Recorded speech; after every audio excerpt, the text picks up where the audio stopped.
반갑습니다. 김종철입니다. 오늘처럼 또 미국 증시가 이렇게 다행히 반등을 줬을 때는 월요일날 장이 좀 열렸으면 하는 마음도 있을 텐데 일단 또 월요일날 미국 증시가 또 어떻게 되는가를 봐야 되겠죠. 다만 항상 말씀드리지만 그래도 우리나라 증시가 현 상태에서 다행인 것은 그래도 미국을 쫓아가는 그런 의미가 있는데 미국이 여전히 흐름이 괜찮습니다. 현재 주가의 흐름에서 단기적으로는 밑으로 내려와 있어도 미국 주가가 왜 괜찮은지 좀 이따 시간이 되면은 말씀 좀 드리고 그게 아니어도 2부 방송에서 자세하게 한번 말씀 좀 드려보도록 하겠습니다. 자, 일단 보시다시피 지난주 주시장이 굉장히 안 좋았어요. 이미 이 앞에 우리가 공부한 부분들이 있죠. 그러니까 여러분께 제가 특히 이 방송을 보시는 분 중에서 주린이 분들은 물론이고요. 나름대로 나 주식 좀 해봤어. 뭐 제가 영화 한 대사를 하나 읊으면 아마 그 타짜에서 그런 얘기하죠. 왜 이래? 나 이대 나왔어. 이대 나온 여자 그러는데 왜 이래? 내가 이래봐도 한 3년, 5년 됐어. 이렇게 주식을 하신 분들도 제가 꼭 한 가지 부탁드리고 싶은 게 있습니다. 제가 이런 얘기하죠. 큰 빅픽처의 그림은 제가 틀리지 않는다는 말씀드려요. 그거는 감히 제가 건방져서 드리는 게 아니라 가위바위보에 비유해서 이렇게 말씀을 드립니다. 가위바위보 게임을 할 때 나는 두 번의 가위바위보를 낼 수 있는 기회가 있다면 난 누구한테나 이기는 거죠. 가위바위보 한 다음에 내가 예측이 맞으면 내가 이긴 거고요. 가위바위보 했는데 내가 예측을 잘못해서 상대방이 이겼다면 나는 보고서 다시 얘를 바꿀 수 있는 거. 이게 그냥 내는 것이 예측이고 그 다음에 내는 것이 댕이다라는 말씀을 드려요. 근데 여러분들은 주로 예측에 민감하세요. 지금은 온통 유튜브에서 많은 문제들이 나오죠. 제가 이 앞에 헝다 문제가 텄을 때 헝다의 문제는 이거는 시장을 갖다가 어떻게 악화시키는 어떤 순간에 단기적인 트리거는 될 수 있을지 모르지만 이 시장의 기준은 꺾이지 않는다라는 말씀을 이렇게 드린 바가 있습니다. 오히려 그거보다 더 큰 문제는 어디 있다라는 말씀이냐면 오히려 미국에 있다라는 말씀이었죠. 여러분들 최근에 주가가 하락했을 때 가장 큰 원인은 어디 있다고 생각하십니까? 물론 미국과 중국의 동시 원인이 있는데 우리한테 겁나는 것은 최소한 제가 3일 이상 된 제가 겁나는 것은 사실은 중국이 아닌 거죠. 미국입니다. 딱 하나. 우리가 이 자리에서 제가 2020년 작년 3월 달에 바닥을 찍으면서 2 years를 외쳐댈 때 가장 강력한 것은 딱 하나만 조심하자 그랬습니다. 테이퍼링 얘기가 나오고 금리 인상 얘기가 나올 때 요거 하나만 심각하자. 나머지는 다 저층화파에서 떨어지기 때문에 저금리에서 움직이기 때문에 이건 문제가 없다는 말씀이었습니다. 그러면서 제가 실패했던 경험도 얘기했습니다. 2001년도에 IT 버블이 터지고 2001년도에 9.1 테러가 터진 다음에 주가가 내려갔는데 뻔히 거기서 주가가 움직이는데도 못 샀다고 그랬습니다. 제대로. 왜요? 막 그 장면이 뉴욕의 그 트윈타워가 쌍둥이 빌딩이 무너지는 것을 봤거든요. 그때 비슷했던 시기에 제가 기억나는 것이 뭐냐면 타워리라는 영화까지 얘기했습니다. 그게 있다 보니까 아니 저렇게 또 다시 만약에 미국이 테러를 받으면 어떡하지? 주가는 뻔히 제 기준으로 보면 올라가고 있거든요. 밑에서부터 뭐 60선에 3종 바닥형이 나왔다든지 그다음에 금리가 6.5%에서 1.0%로 바로 바닥을 치면서 유동수 밭에서 움직이는데도 그때 못 샀습니다. 그때 제가 이를 갈았다고 그랬죠. 다음에 또다시 이런 기회가 온다면 내가 절대 놓치지 않으리. 항상 우리는 그렇게 실패해서 경험이 쌓고 그 경험을 토대로해서 성장하는 겁니다. 그래서 제가 이렇게 작년에 여러분들 부자 돼서 정상에서 만납시다 할 때 제가 이런 얘기했습니다.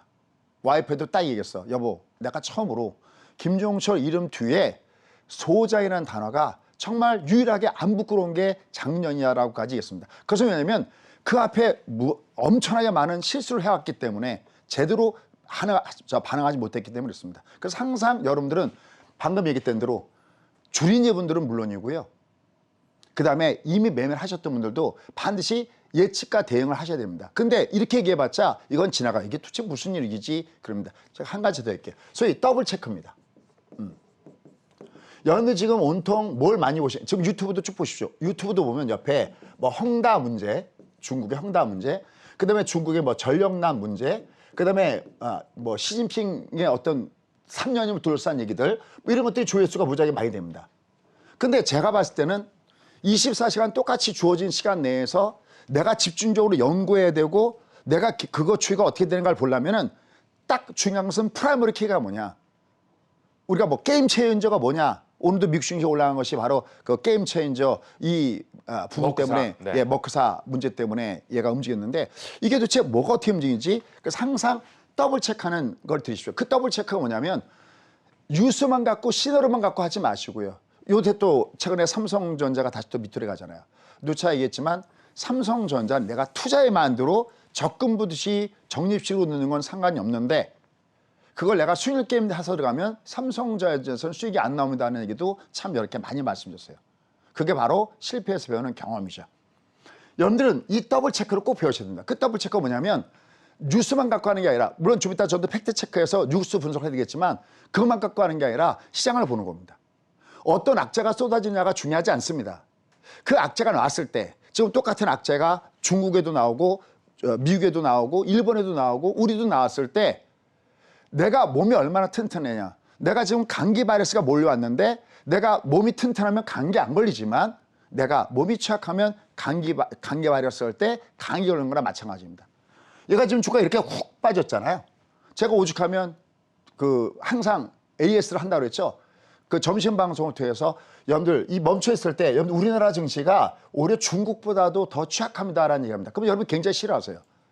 저희가 보면 알거든요. 보통 100개 좋아요가 나오면 이게 저도 통계거든요. 이것도 기법한 3개가 보통 실효가 나옵니다. 이거 일반적인 거죠. 이 정도만 나오면 엄청난 거죠. 그런데 제가 방송에서 조금의 부정적이냐 하면 얘가 급속도로 늡니다. 한 7개, 심지어는 100개가 좋아하면 10개가 실효가 납니다. 근데 제가 이런 얘기하죠. 제가 이 자리에 서 있는 이유는 제가 어제도 밤에 새벽 2시까지 고생한 이유는 위로 방송하려고 오는 게 아니거든요. 각각 여러분들 무슨 그런 얘기하면 지금 제가 멘탈이 무너졌는데 솔직히 멘탈 작게 해주셔서 고맙습니다. 근데 그거는 제가 위로 방송한 게 아니라 정말 뜨니까 뜬다고 한 거고 아니니까 아니라고 한 겁니다. 마침 우리 친구하고 제가 방송할 때가 여기였었죠. 이때 여러분께 몇 번의 기회가 있다고 하냐면 3번의 기회가 있다고 했습니다. 이건 여러분께 유로 방송이 아니에요. 이건 소위 아까 더블 체크라는데 이건 소위 파동론입니다. 오늘 10시 반에 이 파동론에 대해서 좀 말씀 좀 드릴 텐데 왜냐하면 이걸 알아야 얘를 알아요. 그러니까 더블 체크예요. 내가 어떤 뉴스 기사가 있다? 그래? 그럼 얘가 지금 시장을 조정을 받게끔 하겠지? 근데 그럼 얘가 나온 이 악재가 이 시장이 받아낼 수 있는 이 체력이 있니 없니? 그 체력은 바로 주가 분석을 통해서 나오는 더블 체크입니다. 근데 이런 걸 안 하려고 그러세요. 그냥 여러분들은 유튜브나 이런 거 들으면서 그냥 나름대로 이름 있는 유튜버가 얘기하는 것도 없고 그냥 고개 끄덕끄덕거리고 나중에 주가 한참 빠진 다음에 그때 가서 여러분들이 그게 아니었는데 내가 저기서 조심했어야 되는데 그래봤자 아무 소용이 없다라는 거예요. 다시 한번요. 아마 지금도 이 방송 들으시면서 아마 저희 수강생분들은 좋아하실 겁니다. 왜냐하면 미국이 그 바로 월말에 확 빠졌잖아요. 제가 최근에 해외 특히 미국 주식 투자하기 강의를 했었거든요. 그 노하우에 하면 얘는 최소한 작더라도 얘가 떠야 되는 구간이거든요. 월말 공략주가 된 겁니다. 외봉이기 때문에 월말 공략주가 된 거죠. 딱 뜨는 거 보고 좋아할 겁니다. 그러나 다른 분들은 그게 뭐지? 아마 그러고 계실 겁니다. 제전에 제가 아마 지금 누구인지 아마 아실 겁니다. 재벌가로 시집갔죠. 뭐 이렇게 딱 모 프로그램에서 딱 때리면서 공부하세요 그런 얘기 많이 하잖아요. 제발 저는 공부 좀 하셨으면 좋겠습니다. 자, 그러면 지금서부터 제가 역시 이 둔탱이가 밤새 어떤 것들을 이렇게 준비했는지 좀 가보도록 하겠습니다. 자, 이 시장이 이렇게 밑으로 급락을 여기도 급락을 줬습니다. 이 각도를 한번 보십시오. 자, 제가 여기 올라갈 때 이거 정말 어렵지도 않습니다. 조금만 노력하면 되거든요. 연 주가가 상승장할 때 어떻게 움직일까요? 많이 움직이고, 그죠? 조정은 숏으로 짧게 받겠죠. 특히 제가 많이 갈 때 올라갈 때는 KTX로 가격 올라가고 조정은 비둘기로 조정받는다는 얘기를 많이 하잖아요. 주가 올라가는 패턴 다 이거 아닙니까? 그죠? 이게 올라가는 상승 패턴일 때 이렇게 봤습니다. 그죠? 그러면 이 앞에 주가가 만약에 급락을 줬다. 급락을 주면 무조건 필요한 것은 무조건 급등이 와야 돼요. 급등이 안 오면 이미 얘는 그러니까 내려가다가 완만하게 간다는 얘기는 이게 거꾸로 내려갔다 확 빠져버리고요. 올라갈 때 완만하게 가버리고 내려갈 때 확 빠지면 이건 하락장일 때 나타나는 거거든요. 그냥 어렵지도 않습니다.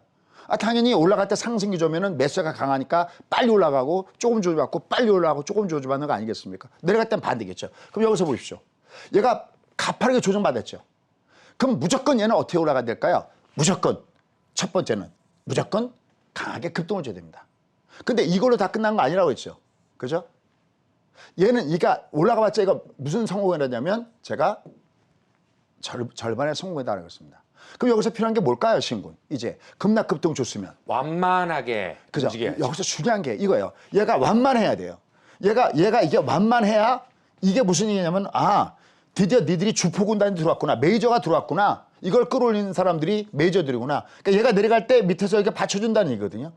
이렇게 어느 정도 조종을 주고 여기서 덩달아 들어갔던 일반들의 물량을 흔들어 뺀 다음에 그 다음에 다시 올라갈 때 또 강한 상승을 줘야 이게 올라가는 패턴이거든요. 즉 주가가 상승할 때는 급락, 급등, 완만, 턴. 이거 기본 공식이거든요. 무지하게 방송 오랜만에 신군하고 몇 년 만에 하는데도 불구하고 얘기하잖아요. 급락, 급등, 완만, 턴. 이거거든요. 외우는 것도 아니라 그냥 각도거든요. 근데 이게 급락을 준 다음에 급등을 준 것까지는 좋았는데 그다음에 뭐가 났습니까? 완만은 안 좋죠. 네. 그럼 얘는 이게 성공의 실패예요. 이건 제가 실패했다고 그랬습니다. 이런 얘기하면 싫어하십니다. 냉정하게 보는 걸 들어야지. 이건 실패한 겁니다, 이게. 그래서 얘가 결자해지 그랬고 얘가 요 올라탔을 때 좋은데 만약 여기 깨고 내려가면 요건 매도다라는 말씀 드렸잖아요. 결자해지 기법이거든요.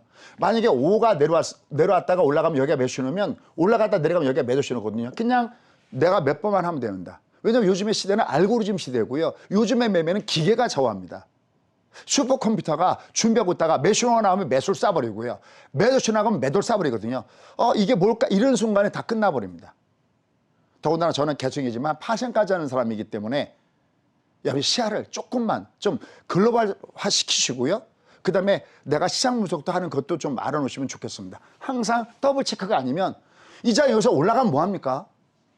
얘가 만약에 방에 하단으로 틀었으면 나는 올라갈 때마다 조심해야 되잖아요. 근데 얘는 아직까지 우리한테는 한 번의 기회가 있습니다. 아마 지방송 듣는 분들은 엠파동요 라고 이미 준비하고 계실 겁니다. 자, 그럼 얘가 여기서 첫 번째 상승을 시도했습니다. 이게 5일선의 상승 시도입니다. 근데 여기 내려왔습니다. 이렇게. 그러니까 얘 한 번은 지나갔고요. 그럼 이제 두 번째가 중요하잖아요. 두 번째는 턴할 때가 살짝 쌍바닥길을 주면서 그 다음에 뭐가 상승을 시도했냐면 차이점이 극명히 느낄 겁니다. 이번에는 20이 상승을 시도하는 거 보이시나요? 신군 보입니까? 얘가 네. 이렇게 살짝. 근데 얘는 그나마 절반의 성공이었죠. 왜? 급락 다음에 급등이 급등 줬죠. 근데 얘는 어때요, 여러분들? 급락 다음에 뭘 줬어요? 쇼트로 이건 살짝. 완만했죠. 네. 이건 아예 예선 탈락인 거예요. 그럼 얘가 이게 어떻게 올라가야 좋으냐면 기본적으로 공시를 보면 어렵지도 않습니다. 어렵지 않다는 것은 제 기준으로 어렵지 않다는 것이지 여러분 기준으로는 어려울 겁니다. 왜? 경험이 없으니까. 이게 어려워서 어려운 게 아니라 경험을 안 해봤기 때문에 이게 어려운 겁니다. 자, 다시 한번 가볼게요. 얘는 그나마 그러니까 얘는 두 단계로 급락급등이 넌 첫 번째 성공한 거고요. 두 번째가 완만 턴하면 드디어 너는 완전하게 성공한 거거든요. 이 두 개가 세트를 줘야 되거든요. V와 U자형 바닥을 줘야 되거든요. 그런데 얘는 이거는 줬는데 예선은 붙었는데 본선 가서 떨어진 거죠. 다시 급락을 줬기 때문에. 그죠? 그죠? 5위선은 끝난 겁니다. 근데 20선은 보십시오. 20선은 얘가 이렇게 급락을 줬잖아요. 근데 얘는 올라가는 게 어땠어요? 미진했죠? 네. 그리고 곧바로 꼬꾸라졌죠. 얘는 그냥 뭐라고 표현할까요? 예선전도 그냥 예선전도 못했다. 통과하지 못한 겁니다. 근데 그럼 장 끝났을까요? 아니요. 아직 하나가 남았다는 겁니다. 뒤에 가서 그 내용이 나옵니다. 조금만 기다려 주시면 됩니다. 그럼 얘가 도대체 너 왜 이렇게 왜 이렇게 바쁘니? 바로 그것은 뭐냐면 바로 오늘 타이틀입니다. 이겁니다. 결국은 뭐가 와버리냐? 이게 한꺼번에 옵니다. 보통 우리가 악재가 한꺼번에 온다고 그러잖아요. 미국과 중국발 이런 급락하는 요인이 한꺼번에 와버린 겁니다. 그래서 우리가 이제 궁금합니다. 그럼 제가 이미 여러 차례 주가가 밑에서부터 올라갈 때 10월 달에는 변수가 굉장히 많다고 그랬습니다. 지금 얘기 나오는 미국의 지금 피치사에서 경고하고 나섰죠. 지금 미국의 신용등급은 그 3대 평가 회사 중에서 피치하고 무디스가 가장 높은 등급을 주고 있거든요. 트리플 A에 주고 있고 그거보다 한 단계 낮은 것이 S&P에서였는데 이게 보니까 의외로 보니까 가관이거든요. 그러니까 경고했습니다. 너희 정말 그러면 신용등급 내릴 수도 있어라고 경고까지 했습니다. 그럼 과연 10월 달에 여러 가지 변수가 있다고 누차 올라갈 때마다 말씀드렸습니다. 3대 변수가 있다고 그랬죠. 그럼 이 3대 변수의 터널을 이제 지금 10월 달에 이게 지나가야 됩니다. 얘가 이것이 완벽하게 드러나는 것은 D-Day 완전하게 된 것은 10월 18일 날로 이미 제닐런이 잡아놨고요. 최소한 10월 중순 정도 돼서 이 악재를 커버할 수 있는 것은 뭐냐면 결국 기업의 실적 발표거든요. 3분기 어니시 나올 때까지 이 장은 계속 왔다 갔다 갈 수 없다는 얘기 참 많이 말씀을 드리고 있습니다. 근데 이게 들어와야죠. 내가 흡수가 돼야죠. 내가 그게 흡수가 안 되면 아무리 하늘에서 돈비가 들이 뭐합니까? 나의 실력이 간장 종지밖에 안 되면 달러지폐 한 장만 딱 얹을 거고요. 내가 세수대만큼 받는 거고 내가 함지막이면 그만큼 받는 거 아니겠습니까? 투게더 같이 합시다. 어려운 거 아니거든요. 조금만 같이 노력하시면 되거든요. 자, 그럼 가보겠습니다. 그럼 과연 이 장은 10월 변수의 턴을 지나면서 출세가 할 것인가? 그럼 일단 먼저 팩트 체크부터 해야 되겠죠. 진단부터. 자, 그래서 여러분이 그토록 좋아하시는 그 예측이라는 걸 한번 팩트 체크와 같이 해보도록 하겠습니다. 첫 번째, 중국발 악재가 난리가 났죠. 자, 그럼 여기 중국 그래프인데요. 여기 뭔가 시커멓게 돼 있죠. 이게 뭐냐면 중국이 전력난이 오면서 이게 헝다 문제는 저리 가라. 왜? 이게 중국발 이 경기를 갖다가 후퇴시킬 수 있는 쓰나미 악재가 몰려오고 있다는 건데 이 넓은 땅덩어리 이게 전부 다 어떤 거냐면 중국은 여러분 아시겠지만 31개 성이 있습니다. 그중에 몇 개가 무려 20개 성이 전부 다 전력 제한을 갔습니다. 여러분들 갑자기 다른 건 모르지만요. 아마 TV에서도 많이 보셨죠. 신호등이 다 불이 나가버리고요. 우리 중간에 비 오는 날 신호등 나가버리면 그 불락되죠. 그죠? 그 다음에 건물도 불이 나가버리고 인부들이 밥을 먹으러 하는데 식당이 불이 나가버리고요. 가장 겁나는 거 뭡니까? 아니 엘리베이터 탔는데 엘리베이터가 서버렸어요. 이게 지금 G트라고 자부하는 이 중국에서 이게 나타날 일입니까? 특히 어느 지역을 주목해야 되냐면 여기 밑에입니다. 이게 광둥, 저장, 장수 여기가 가장 문제가 됩니다. 특히 여기 장수 같은 경우는 우리나라도 지금 포스코 오리온 같은 데가 직격탄을 맞고 있는데 포스코가 있는 것이 어디냐면 장수입니다. 이게 공장이 전력 공급을 제대로 못 받고 있습니다. 근데 중요한 것은 이 세 곳이 중국의 전체 DDP에 얼마를 차지하냐면 3분을 차지하는 어마어마한 데인데 이쪽이 다 전부 다 한마디로 여기야말로 진짜 셧다운 상황이 발생되고 있습니다. 이게 얼마나 심각한 현상이냐라는 부분들은 정말 이걸 직접 뉴스만 봐더라도 이게 지금 현대 국가에서 저게 가능한 일이야? 라고 생각할 정도로 어마어마한 일들이 지금 현재 발생되고 있습니다. 여기다가 지금 보시면 여기도 애플도 나와 있죠. 애플, 테슬라 이런 부품 공장들이 전부 다 망가지고 있습니다. 그럼 얘는 어떤 문제가 생길까요? 최근에 제롬 파웰이 약간 바뀌었죠. 불과 얼마 전까지만 하더라도 최근에 나타나는 인플레이션은 일시적일 것이야. 근데 오늘 PC 개인 소비 지출도 여러분들 보셨죠? 이게 내년까지도 이어질 수도 있네. 이게 바뀌었습니다. 그 가장 대표적인 것이 뭐냐면 바로 공급망에 문제가 있다는 거죠. 왜냐하면 물건을 제때 공급해 줘야 되는데 이걸 제때 공급하지 않고 그다음에 코로나19 때문에 뭐 원료 같은 거, 머티리얼즈 같은 경우도 제때 공급하지 않고 막 그런 문제가 막 생기는데 지금 애플과 테슬라 이런 부품 공장들이 전부 다 어떻게 되고 있습니까? 전부 다 이 전력난 때문에 공급이 중단되고 있는 이런 초유의 사태를 지금 중국이 맞고 있다는 겁니다. 이게 과연 어떤 식으로 전개가 될 것이냐라는 것은 굉장히 큰 문제가 되죠. 그래서 실제로 보면은 세계적인 이런 우리가 소위 얘기하는 그 나라의 경제 성장을 위치하는 이런 쪽에서 지금 골드만삭스에서도 그래서 중국의 경제 성장률을 8.2%에서 7.8%로 낮추고 있고 그다음에 어디입니까? 일본의 노무라는 8.에서 7.7로 내려가고 있습니다. 왜? 아니 이게 뭐가 공장이 돌아가야 뭘 하든지 하죠. 그냥 온통 시꺼멓죠. 그죠? 이 문제가 굉장히 심각하게 지금 오고 있다라는 겁니다. 그런데 중요한 부분들이 있습니다. 보십시오. 중국의 석탄 가격 추이가 최근에 도대체 이게 뭡니까? 이게 뭡니까? 자, 여기 한번 그림 한번 보시죠. 여기 한번 보시면요. 여기 밑에 중국이 화력 발전에 의존하는 중국의 전력을 보면요. 화력이 쉽게 해서 석탄 비중이 무려 60% 이상이나 되고 있다는 겁니다. 그러면 중국은 석유가 날 것 같아요? 안 날 것 같아요, 여러분들? 중국도 석유가 납니다.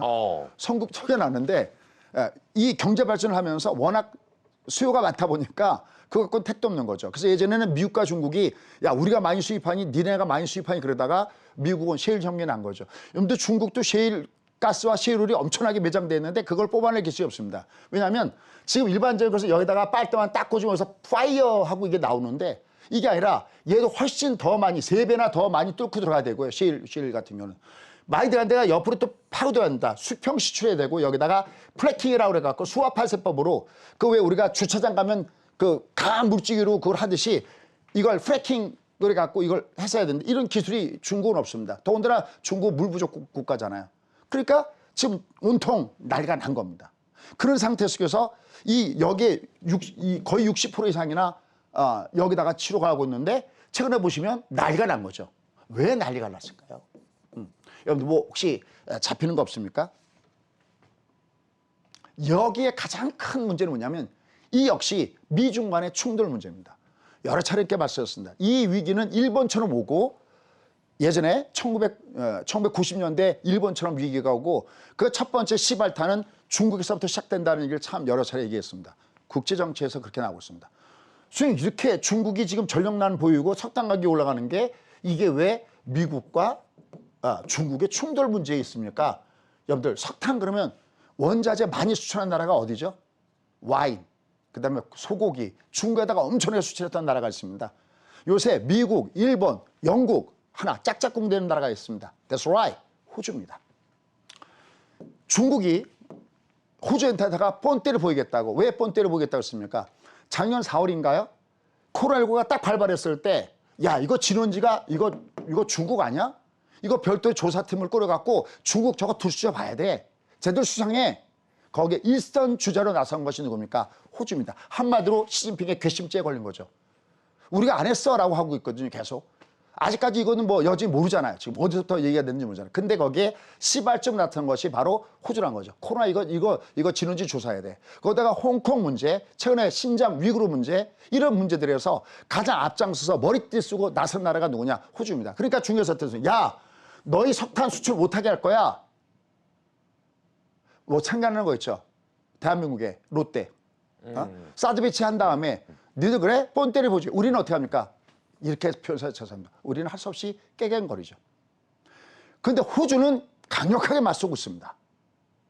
처음에 중국은 저거 호주 몇 번만 저렇게 위압적으로 나서면은 아이고 제가 잘못했습니다. 이럴 줄 알았는데 이게 오히려 부메랑이 돼갖고 자기를 죽이고 있습니다. 제 발등을 지가 찍었다고 얘기했습니다. 그럼 호주는 어떻게 살아갔을까요? 이 중국에 나갔던 예를 들어서 뭐 호주는 와인, 그 다음에 그 뭐 소고기 이런 것들 전부 다 저기 했는데 이게 유럽으로 가고 일본으로 가면서 호주는 살아나고 있고 중국은 아주 한마디로 뒤집어지고 있습니다. 그래서 이게 이렇게 많이 올랐습니다. 특히 석탄에도요. 우리가 보통 연료로 때는 저급 석탄이 있고요. 그다음에 그 산업 발전용으로 쓰는 고급 석탄이 있는데 호주의 석탄은 어디에 속하느냐? 고급 석탄에 속합니다. 이게 안 들어오니까 전부 다 이거야말로 정말 셧다운 문제가 지금 현재 나타나고 있다라고 얘기할 수가 있겠습니다. 그래서 지금 이게 작년 10월부터 중국 석탄에 대해서 이게 금지했던 조치인데 이게 그대로 부메랑이 되면서 중국을 강타하고 있습니다. 근데 이게 중국만 강타하는 게 문제가 아니라 아까 했던 대로 제롬 파웰의 시각을 바꾸게 했던 것이 야 이거 공급망 문제가 생각보다 심상치 않은데 이거 이렇게 되면 인플레가 더 갈 수 있어 라는 거기에 주된 우리가 보통 메이드 인 차이나 그러잖아요. 그죠? 세계 공장이 일컬어지는 차이나에서 이런 문제가 생기다 보니까 이게 전 세계가 역시 타격을 받고 있다라고 얘기할 수가 있겠습니다. 그래서 지금 중국이 중국의 그 발전용 석탄에 호주가 차지하는 비중은 대략 한 50% 이상이 돼버리는데 이게 막혀버리면서 이게 난리가 되고 있다라고 얘기할 수가 있겠습니다. 여러분들 혹시 요새 아니면 오늘 끝난 다음에 한번 지나다가 고개 들어 하늘을 보십시오. 요새 하늘 어떤 것 같아요? 상당히 맑아진 것 같습니다. 네. 무슨 일이 하려는지 아시죠? 공장이 안 돌아갑니다.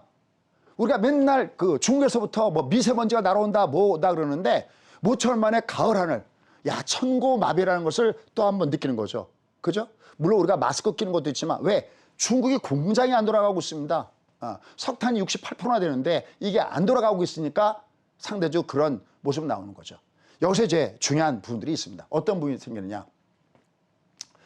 여기에 그러면 이제 여러분들이 이런 생각할 수 있습니다. 야 그럼 지금이라도 중국이 호주에 대해서 야 우리 잘해보자. 지난번 내가 너무 심했지. 근데 이미 이들은 돌아올 수 없는 강을 넘고 있습니다. 아까 기승전 결국 미중 충돌이다. 중국의 전력난은 그냥 전력난이 아니라 미중 간의 충돌이 그 여파로 이쪽으로 가고 있는 겁니다. 그러니까 이렇게 글로벌화 시켜줘야 된다. 아, 지금 세상이 어떻게 돌아가고 있구나라는 겁니다. 최근에 아마 여러분 보셨을 겁니다. 미국과 영국이 호주에다가 이거 핵 추진 잠수함, 이거 우리도 이거 꿈꾸고 있는 거잖아. 핵 추진 잠수함 기술을 이전하기로 예, 합의를 봤습니다. 여기 좀 보시면 없애버렸네요. 이건 없애버려. 제가 사진 하나 올려놨는데 얼마 전에 모양을 보면 화상회의를 할 때 조 바이든이 딱 이렇게 서 있고요. 좌측용 우베크식으로 호주와 뭡니까? 영국 보리스 총리하고 딱 이렇게 놓고서 같이 갔습니다. 여러분들 쿼드 문제, 그죠? 지금 우리는 아직 우리는 쿼드 플러스 지금 들어오라고 하고 있잖아요, 그죠? 이게 아주 완전하게 똘똘똘 뭉치면서 이렇게 가고 있습니다. 그래서 지금 중국 정부는 홍다 문제도 아직까지 하지 않는데, 물론 이건 규모가 지난번에 얘기했죠. 빅4라 합쳐봤자 15%밖에 안 되고 혼자는 4%밖에 안 되는데 그렇잖아도 얘가 심각해지는데 중국 경제를 갖다가 강하게 떠받치는 것 중에 하나가 바로 부동산 경기 문제인데 이게 제대로 되지도 않은 상태 속에서 이게 문제가 되고 있다는 겁니다. 이게 내용이 요건 조금 좀 적이 된 내용이네요. 자, 이건 제가 그냥 하도록 하겠습니다. 지금 미국과 중국이 호주를 갖다가 굉장히 강하게 떠받치고 있는데 중국도 자존심이 있고요. 그러니까 제대로 중국이 현 상태에서 다시 되돌 수 있는 그런 부분이 아니고 이미 건널 수 없는 강을 이미 건넌 상태에 놓여 있기 때문에 이건 쉽게 돌아오기가 굉장히 어렵습니다. 그래서 첫 번째 이런 결과가 나타나는 것이 첫 번째 호주산 석탄에 대해서 수입 금지를 내렸는데 이게 불가능이 돼서 돌아오고 있다는 것이 첫 번째 문제다라고 할 수 있고요. 그다음에 두 번째가 있습니다. 그 두 번째가 뭐냐면은 지금 지방정부에서 여러분들 중국이 지금 현재 어떤 거냐면 2003년을 정점으로 찍고 난 다음에 탄소를 줄이기 시작해갖고 2060년도 이전에 탄소 제로 가겠다는 것이 기본적인 시진핑의 목표거든요. 중국 정부의 목표거든요. 그러다 보니까 전부 다 지방정부에서 탄소 배출을 줄이려고 전부 다 산업시설을 갖다가 전부 다 중단시켜버리고 있습니다. 그러니까 지금 현재 이런 난리가 발생되고 있습니다. 그다음에 마지막 결정적인 게 뭐냐, 바로 내년에 베이징 올림픽 문제입니다. 시진핑이 이렇게 얘기하고 있습니다. 내년에 베이징 동계올림픽에서 중국의 하늘이 얼마나 맑은지 전 세계에다가 맑은 하늘을 보여주자, 이걸 내세우고 있습니다. 근데 우리 같으면 지금 이 정도 났으면 난리 났겠죠. 근데 중국은 끽소리 못하는 거죠. 왜? 그 이유는 여러분들이 아시죠. 내년에 파란 하늘을 보여주자. 그리고 글로벌적으로 중국이 얼마나 탄소 경제에 나서고 있는지를 보여주자. 그러니까 이 부분이, 그래서 지금 현재 글로벌적으로 봤을 때 이 상황은 야, 이거 쉽게 가는 현상은 아니겠구나라는 현상이 나타나고 있는 거고요. 이 부분은 바로 이 그림하고 연결됩니다. 여러분들 발틱 운임지수라고 아시죠? 그러니까 우리가 무슨 생산지서부터 그게 필요한 곳까지 가려면 그 운임을 줘야 되지 않습니까? 그런데 지금 그 운임지수가 이렇게 올라갔습니다. 그러니까 이게 결국은 야, 이거 진짜 공급망에 커다란 문제를 주고 있다라는 것이 여기서 그대로 나오고 있다라는 겁니다. 그러니까 역시 주가가 급락을 줬을 때 첫 번째 문제는 바로 이런 부분들이 첫 번째 문제로 작용했습니다. 그다음 두 번째, 이게 문제입니다. 여러분 얼마 전에 얘가 올라가니까 이게 인플레를 갖다가 유발시키고 있고 이게 금리 인상과 연결해서 이게 악재라고 했잖아요. 근데 지금 시장이 어떻게 움직이냐면 이게 또 내려가니까 악재라고 하고 있습니다. 이게 왜 내려가고 있을까요? 그렇습니다. 결국 이 돈이 많이 필요하다는 것은 지금 의회에서 지금 계류 중인 문제들이 있죠. 그죠? 1조 2천억과 그다음에 3조 5천억 이게 굉장히 문제가 되는데 연방정부가 이번에 임시 예산을 통과시키면서 셧다운을 피했지만 여기 디폴트가 가능성이 있다. 근데 참 미국이 날린 건 난리인데 이게 지금 야당 때문에 막힌 게 아니라 공화당 때문에 막힌 것도 있지만 지금 미국은 여당 내 내분이 굉장히 심각합니다. 여기 글을 이거 하나 보면 알 수 있습니다. 지금 1조 2천억 달러 그 인프라 법안은 이미 상원을 통과했다는 얘기는 민주공화가 합의를 해서 통과했거든요. 근데 이걸 상원 통과했는데 이게 어디로 가야 되냐면 하원으로 가서 땅땅 찍어야 되거든요. 하원에서 이 예산안 관련된 키를 또 주고 있으니까. 근데 하원을 못 가고 있습니다. 그럼 여러분 생각에 아니 하원은 민주당이 다수인데 왜 못 가느냐. 이 여당 내가 나눠졌습니다. 뭐하고 진보하고 보수로 나눠져 있는데 여기 진보 성향 의원들 얘기하고 있죠. 이거 3.5조 달러 금요를 이걸 분리해서 처리할 수 없다 해서 이걸 꽉 막고 있습니다. 근데 여기만이 문제가 아닙니다. 여러분들 지금 미국에 우리가 잘 나가는 기업체들 있죠. 애플, 아마존 많은 기업체들이요. 이들이 앞에서는 어떤 얘기하냐면 그래 기후협약에 내가 협조해야지. 야 그래 나도 연료도 이런 거 써야 되고 해야지. 근데 뒤에 가서 어떻게 합니까? 로비하고 있죠. 왜요? 결국 이게 통과가 되면 상당 부분 지금 35%였던 미국의 법인세가 트럼프 대통령 시절에 21로 내려왔잖아요. 이걸 지금 26.5로 올린다는 거잖아요. 그러니까 이들은 이 진보 쪽에서 이거 너무 많다. 이거 너무 많고 이거 같이 협의해서 처리되고 이거 26.5% 너무 많으니까 이거 50% 낮춰라. 여당 내에서 굉장히 심각한 문제가 내분이 일고 있다는 것도 우리가 봐야 됩니다. 그러니까 시장을 굉장히 이런 것들이 강타하면서 주가를 끌어당기는 이런 모습을 주고 있습니다. 자, 그럼 이제 지금부터 31분인데요. 마지막 결론을 짧게 제가 드리고 부족한 건 2부에서 말씀드릴게요. 자, 이게 지난번에 말씀드렸던 겁니다. 우리가 지금 주가가 내려가는 게 여러분들은 이게 이상한가요? 그럼 이게 접수가 안 된 겁니다. 얘들이 테이퍼링 얘기가 나오면 미국은 이렇게 우상향하기 때문에 그래도 얘가 내려가면 좋은데 우리는 우상향하지 않고 이렇게 충격받는다고 이거 지난주에 보여드렸던 그래프입니다. 특히 금리 올렸을 때의 모양을 보면 이런 모습을 그렇습니다. 그러나 얘가 완전히 끝나지는 않습니다. 왜? 아까 했던 대로 M파동이 남아있습니다. 소장님 M파동이 뭔데요? 라는 겁니다. 보십시오. 이 그림과 이 그림을 철저하게 잘 보십시오. 디테일한 설명 좀 이따 좀 말씀드릴게요. 사실 얘 갖고 50분 하기도 벅찹니다. 자, 이거는 2008년도고요. 10년 뒤에 2018년도의 그래프 모양입니다. 두 개 공통점. 아까 신군이 얘기했던 대로 둘 다 M파동이거든요. 얘가 밑으로 한 다음에 여기 이게 그러니까 세상의 모든 주식은 240 위와 240 아래 내려가는데 여길 결국은 이 수급선이 깨고 내려갔습니다. 아까 제가 더블 체크가 필요하다고 그랬죠. 그럼 얘는 올라가다가 실패한 케이스죠. 그죠? 왜냐면 얘가 급락급등 완만 턴을 줘야 되잖아요. 그럼 뒤에 거 그림 볼까요? 여기 보시죠. 여기 보시면요. 얘는 급락, 다시 골드를 주죠. 급등, 완만 턴. 얘는 성공한 케이스죠. 언제? 2018년도 12월 달에 바로 제련 파일이 네 번째 금리 올렸을 때 주가는 폭락을 줬고 올해 거기서 M파동입니다라고 말씀했던 구간이 바로 이 구간이잖아요. 두 개 공통점 뭘까요? 보세요. 성공한 건 얘기할 것도 없이요. 실패한 여 케이스도 일단 주가는 여기서부터 바닥을 찍은 다음에 몇 개월 동안 주가가 상승한다는 겁니까? M파동은. 네, 무조건 3개월 동안 여름이 도망갈 길 준다는 겁니다. 그럼 소장님 요번에 장이 올라갈 때 얘가 이렇게 올라가서 실패를 할까요? 아니면 여기처럼 성공할까요? I don't know, you don't know, 쌤 don't know입니다. 왜? 아까 얘기했죠. 이게 예측이 가능한 구간. 여기선 뜹니다라는 건 예측이 가능한 구간이고요. 근데 딱 떴다 그러면 그 다음부터 또 뭐 해야 되느냐? 대응의 전략을 해줘야 됩니다. 이건 어렵지 않습니다. 그냥 결제해야지. 얘를 따라가니 안 따라가니 문제입니다. 여기 보시면 얘를 가다가 안 따라가고 내려가잖아요. 얘가 대들 줬으면요. 무조건 골드를 줘야 됩니다. 그래야 급락급등이 나오는 거잖아요. 무조건 골드 주고 완만 턴을 줘야 된다는 겁니다. 하나 더 볼까요? 이겁니다. 비트코인이요. 여기 비트코인도 이렇게 급락을 줬을 때 똑같죠. 이게 대도 주면 M파동을 준다고요. 얘가 결국 올라가잖아요. 그러니까 여러분들은 불편한 마음으로 지금 주가가 이미 내려간 건 내려간 거고요. 불편한 마음으로 계시지 마십시오. 왜? 얘는 결국은 한 번의 파동이 더 남아있다는 겁니다. 다만 이 주가가 지금 이게 1, 2, 3, 4, 5 여기 대도 준 다음에 여긴 계속 마디존입니다. 여긴 터널 구간이에요. 여기 이미 저희 방송 계속 들으셨던 분들 또 중간 방송 들으셨던 분들은 한 번도 얘가 조정할 때 뭐라고 한 적이 없습니다. 얘 마디예요. 성장통에 그랬는데 이 이후로는 제가 마디라는 표현을 안 하고 있습니다. 왜? 여긴 보고 대응해야 되거든요. 단 얘도 우리한테 뭐는 남아있다. 그렇습니다. 라스트 찬스 남아있다. 라스트 찬스 이름 아까 무슨 파동이었다? M파동. 예, M파동이 얘가 남아있습니다. 요 뒤 후편. 그러니까 얘가 만약에 이 장이 무너지더라도 얘가 3개월 동안 우리한테 먹을 걸 주고 그 다음에 무너집니다. 그럼 도대체 어디서 나올 거라는 겁니다. 그 부분은 10시 반에 2부에서 좀 더 자세히 뵙도록 하겠습니다.